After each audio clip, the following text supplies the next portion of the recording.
வணக்கம் தலைவா, அனைவருக்கும் இனிய வணக்கம். இன்றைக்கி நம்ம இந்த வீடியோவில் எதை பற்றி பார்க்க போகிறோம் அப்படின்னு பார்த்தீங்கன்னா, பிஜிடிஆர்பி முதுகலை பட்டதாரி ஆசிரியர்களுடைய செகண்ட் சிவி லிஸ்ட்டு எப்போ வெளியிட போகிறாங்க. பிஜிடிஆர்பியோடைய கவுன்சிலிங் முடிவுக்கு வந்துவிட்டது. ஸோ டெட்லைனுக்கு நாம் வந்துட்டோம். இந்த கவுன்சிலிங்கோடைய முதற்கட்ட கவுன்சிலிங்கோடைய முடிவுக்கு வந்துவிட்டாங்க. ஸோ இனி என்ன நடக்கும்? இந்த முதுகலை பட்டதாரி ஆசிரியர்களில் நமக்கு மிக மிக முக்கியமான அப்டேட், செகண்ட் சிவி வெளியிடுவாங்களா மாட்டாங்களா, இதை பற்றி நம்ம பார்க்கலாம்.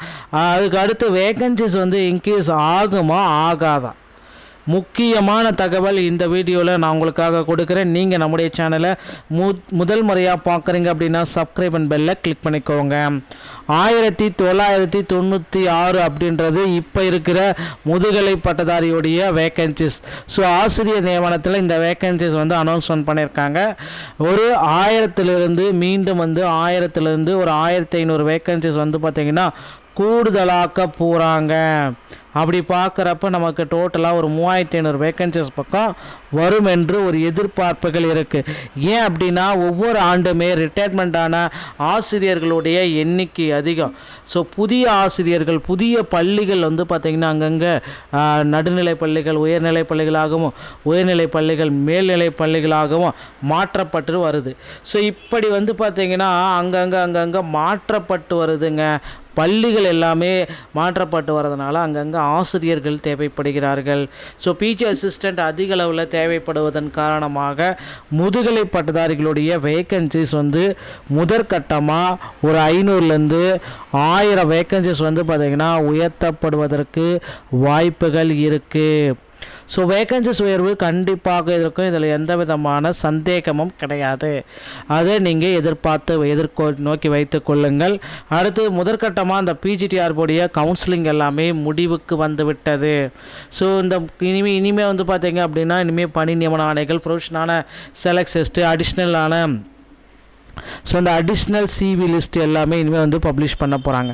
ஸோ அடிஷ்னல் சிவி லிஸ்ட்டு நிறைய பேர் பார்த்திங்கன்னா இந்த மாதிரி அடிஷ்னல் சிவி லிஸ்ட்டெல்லாம் வெளியிடப்படுறதுக்கு வாய்ப்பே இல்லை, இதெல்லாம் நடக்காது அப்படின்னு சொல்கிறவங்களா இருந்தீங்கன்னா தயவு செய்து இந்த டிஆர்பியில் முதுகலை பட்டதாரியுடைய கடந்த 5 ஆண்டுகளுடைய தேர்வு நடைமுறைகளை கொஞ்சம் தெரிந்து கொள்ளுங்கள். அதை தெரிந்தால் மட்டும்தான் இதை உங்களால் சரிவர சொல்ல முடியும். ஓகேங்களா? ஸோ இந்த முதுகலை பட்டதாரியில் அடிஷ்னலான provision selection list, CV list எல்லாமே நமக்கு பப்ளிஷ் பண்ண போகிறாங்க. அதை நீங்கள் தெரிந்து வைத்து கொள்ளுங்கள். இது ரொம்ப ரொம்ப முக்கியமானது. ஸோ முதுகலை பட்டதாரியுடைய செகண்ட் சிவி லிஸ்ட்டு பப்ளிஷ் பண்ண போகிறாங்க. இந்த டிசம்பர் மாதம் 15 20 உள்ளார நடக்கும் அப்படின்னு எதிர்பார்க்கலாங்க. இப்போ இந்த 62 மார்க் எடுத்தவங்களுக்கு சிவி லிஸ்ட்டில் இருக்குது. ஆனால் 82 மார்க் எடுத்தவங்களுக்கு சிவி லிஸ்ட்டில் இல்லை. என்ன பண்ணலாம் அப்படின்னு பார்த்தீங்கன்னா, இவர்களுக்கும் ஒரு வாய்ப்பை கொடுக்கலாம். மீண்டும் இந்த மாதிரி சிவி லிஸ்ட்டில் பெயர் விடுபட்டவர்களுடைய லிஸ்ட் அவுட் எல்லாமே பப்ளிஷ் பண்ண போகிறாங்க.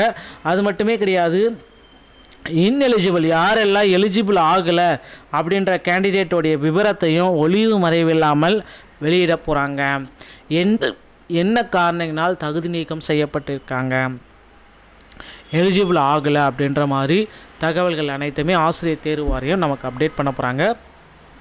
பொறுத்து நம்ம பார்க்கலாம். டிஆர்பி மற்றும் பள்ளி கல்வித்துறையின் தகவல்கள் உங்களுக்கு ரொம்ப ரொம்ப பயனுள்ளதாக இருக்குன்னு நினைக்கிறேன். மீண்டும் ஒரு நல்ல தகவலோடு நான் உங்களை சந்திக்கிறேன். நன்றி, வணக்கம்.